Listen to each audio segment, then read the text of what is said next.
Hello, আসসালামু আলাইকুম। সবাইকে শুভরাত্রি। আপনারা যাকে দেখতে পাচ্ছেন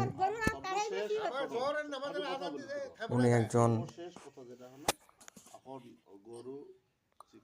ভণ্ড চিকিৎসক আবু হাসান।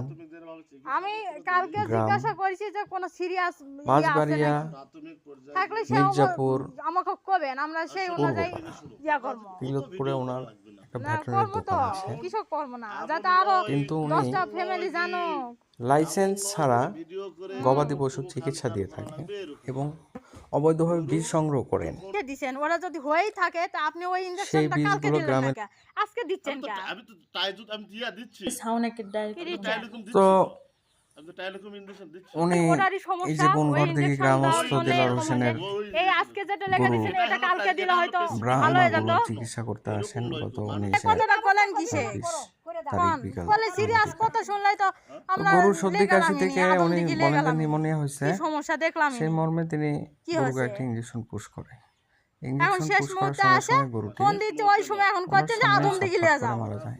কোনোদিনও আমরা তো আর এই যে আপনি তো ওই যত ওষুধ বলেছি আপনি এতে তো আজকে খামারের ইনজেকশন অনেক করার ক্ষতি পর হয়। থেকে পেট ফুলার জিভা বের তো করা ওনার শুরু সঙ্গে করেছে। আপনার সেটাও খবর উনি আসলে যে ঘটনাটা ঘটাইছে, তো ওনার তো অনুতপ্ত হওয়া উচিত ছিল। তো উনি অনুতপ্ত না হয়ে আরো সেই খামারের ওপর উনি চিল্লা হাল্লা হুমকি ধামকি এইসব হবে না করে। তখনই তো ওনার সঙ্গে স্থানীয়ভাবে বসার চেষ্টা করা হয়েছে, স্থানীয় মেম্বারের মাধ্যমে, ইউপি সদস্যের মাধ্যমে, ইউনিয়ন পরিষদে। তো উনি আসে না, উনি আরো বিভিন্নভাবে ভয়ভীতি দেখায়। হ্যাঁ, তো আপনারা এনাকে দেখে রাখুন। তো এখানে আপনারাও কথা শুনতে পাচ্ছেন ইঞ্জেকশনের বিষয়ে, যে বলতেছে কথাবার্তা হচ্ছে খামারির সঙ্গে ওখানে বাসায়। উনি আরো উঁচু গলায় আরো কথাবার্তা বলতেছেন।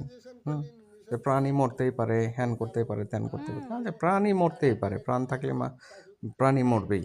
তো দুটো খাসি চিকিৎসা কলার তো পাতাও ভুল তিনটা করা খাসি। যাবে না। তো উনি ভুল তিনটা চিকিৎসা দিয়ে আবার বড় বড় গলা পাতা করে। খাসি।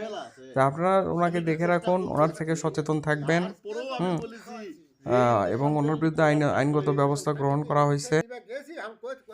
আপনারা সাপোর্ট করবেন, হ্যাঁ, যেন এরকম চিকিৎসক না থাকে। হ্যাঁ, তো ভিডিও বাড়াবো না, আপনারা শুধু দেখে রাখুন, সতর্ক থাকুন।